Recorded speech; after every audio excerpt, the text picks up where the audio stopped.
শুভ সকাল। Microbiology practical ক্লাসে আজকে আবার স্বাগতম। এটা আমার শিক্ষকতার একটি শখ যে আমি যা শিখেছি অন্যদের সেগুলো শেখাতে চাই এবং এই কাজটি বেঁচে থাকতে করে যেতে চাই। আজকে মাইক্রোস্কোপ নিয়ে বলবো। এর আগে মাইক্রোস্কোপের আবিষ্কার নিয়ে বলেছি, যে 3টি অধ্যায়ের কথা বলেছিলাম। 1590 পিতা পুত্র জাকারিয়া জনসন, হ্যান্স জনসন, তারপরে রবার্ট হুক 1665, দেন অ্যান্টনি ভ্যান লিউয়েনহুকের মাইক্রোস্কোপ 1674 বা 1676। এই 3জন প্রথিতযশা বিজ্ঞানীর প্রতি শ্রদ্ধা রেখে এবং আমার শিক্ষাগুরু অধ্যাপক ডক্টর মাহবুবুর রহমান খান, যিনি প্রয়াত হয়েছেন, তার প্রতি শ্রদ্ধা রেখে আমি মাইক্রোস্কোপি সম্বন্ধে কিছু বলতে চাই বা শেখাতে চাই আমি যতটুকু জানি। আমার সামনে দুটো মাইক্রোস্কোপ আছে। বাঁ দিকেরটা বহু পুরানো মডেল আর ডান দিকেরটা আধুনিক মাইক্রোস্কোপের, যেটি নিকন কোম্পানির খুবই নামকরা মাইক্রোস্কোপ। আমরা জাইকার প্রতি কৃতজ্ঞ। 1990 সালে আমাদেরকে অনেক ইলেকট্রনিক্স গুডস দিয়েছিলেন, অনুদান দিয়েছিলেন। তার ভিতরে 100টি এই স্টুডেন্ট মাইক্রোস্কোপ ছিল, ভেরি হাই কোয়ালিটির মাইক্রোস্কোপ। এটা বহুদিন ধরে আমরা ব্যবহার করেছি। এই দুটো মাইক্রোস্কোপের মধ্যে যে পার্থক্য দেখেন, এটি হলো আইপিস একটি। এখানে স্টেজ আছে, ঠিক আছে। এখানে মিররটি একটি মিরর, এটা পুরানো ভেঙে গেছে। এই হলো মিরর। এই মিরর দিয়ে সূর্যালোক অথবা ফ্ল্যাশ লাইট ব্যবহার করে মাইক্রোস্কোপি করা হতো। এটি এক চোখ দিয়ে এরকম দেখতে হতো। সুতরাং একটি চোখের পর প্রেসার পড়তো আর একটা চোখের পর প্রেসার পড়তো না। একে আমি এইভাবে ব্যাখ্যা করি, এক চোখা দৃষ্টি ভালো নয়, সেই জন্য বিজ্ঞানের এই উন্নতি ঘটেছে। এই মাইক্রোস্কোপটি বাইনাকুলার, এটি মনোকুলার, এটি বাইনাকুলার। এটি খুব আরামে আমি বসে দেখতে পারি। এখানে 2টি আইপিস আছে এবং দুটো আইপিস দেখেন, আমরা হয়তো অনেকেই জানি না এটি এদিক ওদিক করা যায়। কেন করা যায়?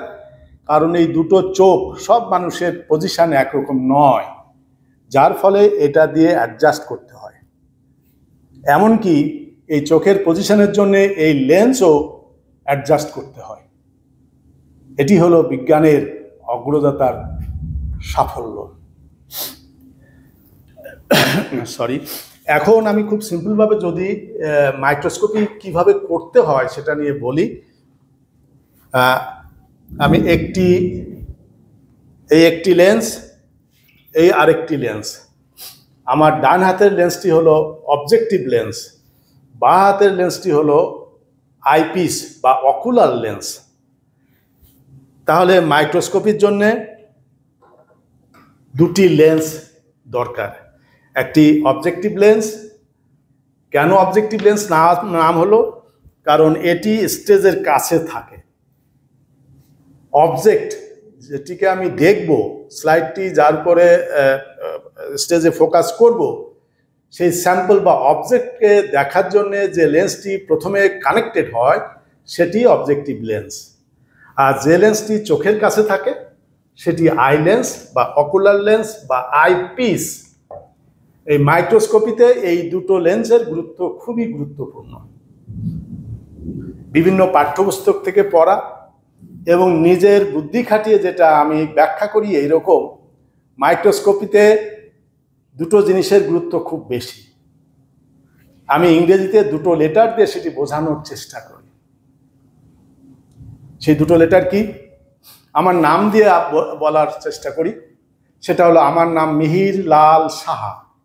আমার মাঝের শব্দটা লাল, LAL। এই লালের এটা বাদ দেন, থাকলো কি দুটো এল। এই দুটো এল দিয়েই microscopy. One L for light and one L for lens. অর্থাৎ মাইক্রোস্কোপিতে লাইটের অ্যাডজাস্টমেন্ট এবং ভালো কোয়ালিটির লেন্স যদি হয় তাহলে ভালো মাইক্রোস্কোপি করা সম্ভব, যেটি একটি ভালো মাইক্রোস্কোপের পূর্ব শর্ত। আমি কলেজগুলোতে যখন পরীক্ষা নিতে গিয়েছি তখন ভালো কোয়ালিটির মাইক্রোস্কোপ দেখিনি। এটা বোধ করে আমি যখন ডিন ছিলাম এবং সায়েন্সের ডিন অধ্যাপক ডক্টর তোফায়েল আহমেদ ছিলেন, 7 কলেজের পরীক্ষা সংক্রান্ত অর্থ সাশ্রয় করে সেখানে 7 কলেজে আমরা ইলেকট্রনিক গুডস দেওয়ার চেষ্টা করেছিলাম। সেখানে বটানিতে মাইক্রোস্কোপ দিয়েছিলাম, একটি ভালো মাইক্রোস্কোপ পাওয়ার কথা তাদের, যাতে স্টুডেন্টরা মাইক্রোস্কোপি সম্বন্ধে ভালো জানতে পারে। আর আমি মাইক্রোবায়োলজি পড়াই, ব্যাকটেরিয়া দেখতে হলেও অবশ্যই ভালো কোয়ালিটির মাইক্রোস্কোপ দরকার। তাহলে আবার বলবো এই কথাটি, মাইক্রোস্কোপ মানে double L, 1 L for light, 1 L for lens. এখন এর প্রত্যেকটি পাওয়ার আছে। লেন্স মানে ম্যাগনিফিকেশন।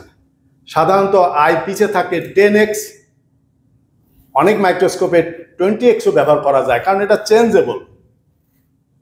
অবজেক্টিভ, সাধারণত মাইক্রোস্কোপে 4টি অবজেক্টিভ থাকে, এখানে দেখা যাচ্ছে 3টি, এখানে আরেকটি রাখার প্রভিশন আছে।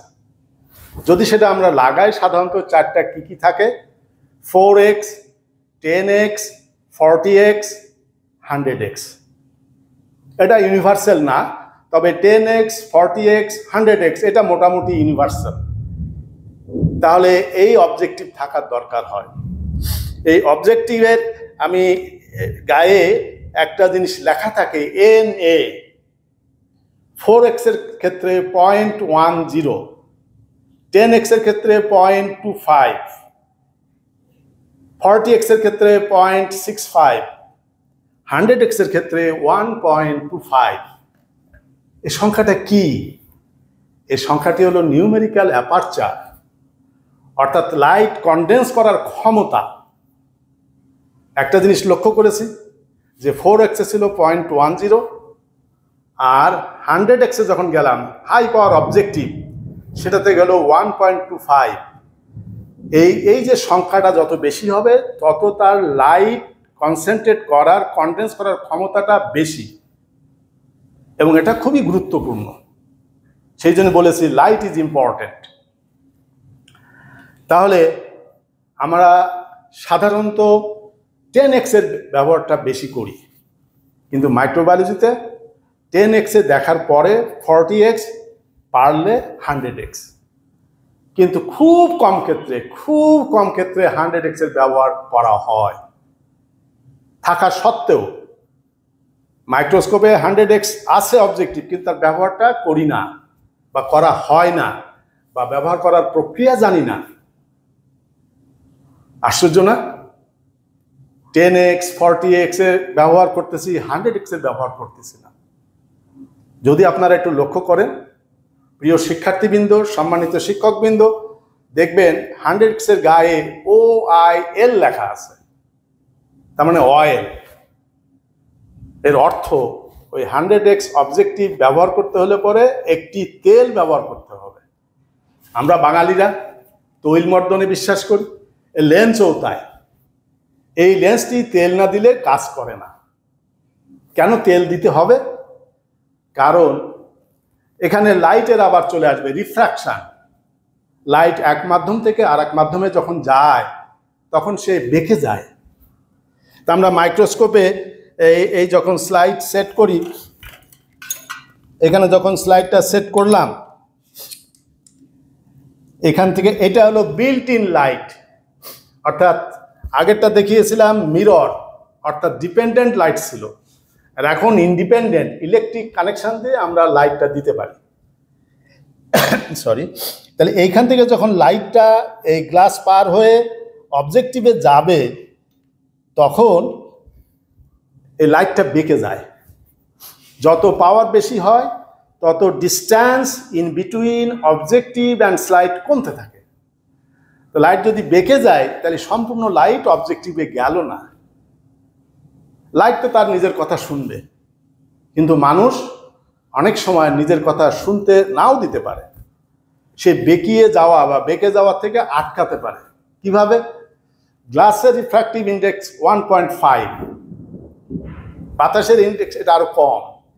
তো সেই ক্ষেত্রে যদি এই গ্লাসের সমান রিফ্র্যাক্টিভ ইন্ডেক্সের একটি তেল ব্যবহার করা যায়, তাহলে পরে অবজেক্টিভ এবং গ্লাসের জায়গাটা ব্লক হয়ে গেল, একই রকম রিফ্র্যাক্টিভ ইন্ডেক্স থাকলো, তাহলে লাইট বাঁকা হবে না, লাইট বিম আকারে যাবে।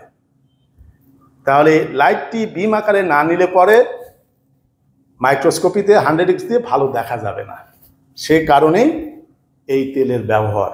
কোন তেল? প্রাচীনকালে প্রথম যখন মাইক্রোস্কোপ আবিষ্কার হয়েছে সেই সময় একটা গাছের থেকে তেল তৈরি করা হতো, সিডারউড অয়েল। এই সিডারউড অয়েল বহুদিন ধরে ব্যবহার করা হয়েছে, কিন্তু বিজ্ঞান থেমে থাকে না। বিজ্ঞান এখন সিনথেটিক অয়েল বের করেছে। বিশেষ করে প্রত্যেকটা মাইক্রোস্কোপ কোম্পানি তাদের নিজস্ব তেল আছে, very high quality oil immersion, মানে ইমার্শন অয়েলের তেলটা। নাইকনেরটা আছে। সাধারণত এগুলা সিলিকন অয়েল, এটি খুব স্টিকি না, হাইলি ট্রান্সপারেন্ট। সেই জন্য এখন সিনথেটিক অয়েল ব্যবহার করা হয়। তাহলে মনে রাখবেন, 100x ব্যবহার করতে গেলে পরে তেল ব্যবহার করতে হবে, যেন তেল নয়। মাইক্রোস্কোপের জন্য যেটি ডেজিগনেটেড সেই তেলটি ব্যবহার করবেন। যদি কখনো কারো জানতে ইচ্ছা করে, আমার এই রুমটি খোলা, আসবেন, আমি বুঝিয়ে দিব। আর তেল যখন ব্যবহার করবেন, অবজেক্টিভে তো তেল লেগে গেল, তেল অবজেক্টিভে রেখে দেওয়া যাবে না, পরিষ্কার করে ফেলতে হবে। তাহলে গতদিন বলেছিলাম লেন্স ক্লিনিং সলিউশন এবং high quality lens cleaning paper দিয়ে এটা পরিষ্কার করতে হবে। কি বলেছিলাম? লেন্স ক্লিনিং সলিউশন 7 ভাগ এথানল 3 ভাগ ইথার, এই দিয়ে সলিউশন তৈরি করে ভালো কোয়ালিটির লেন্স ক্লিনিং পেপার যদি না থাকে, একটু পরিষ্কার সফট কাপড় দিয়ে সুন্দরভাবে সেন্টার টু পেরিফেরিতে পরিষ্কার করে দিলে পরে তেলটা পরিষ্কার হয়ে যাবে, অবজেক্টিভটা ভালো থাকবে। মাইক্রোস্কোপ যদি ভালো রাখতে চান, প্রতিদিন ব্যবহারের আগে এবং পরে সব লেন্স এবং প্রত্যেকটা পার্টস সুন্দর করে পরিষ্কার করে রাখুন। মাইক্রোস্কোপ আপনাকে সার্ভিস দিবে, নাহলে মাইক্রোস্কোপ আপনাকে সার্ভিস দিবে না। আপনি নিতে পারলেন না, আপনার ব্যর্থতা। আজকে এই পর্যন্তই।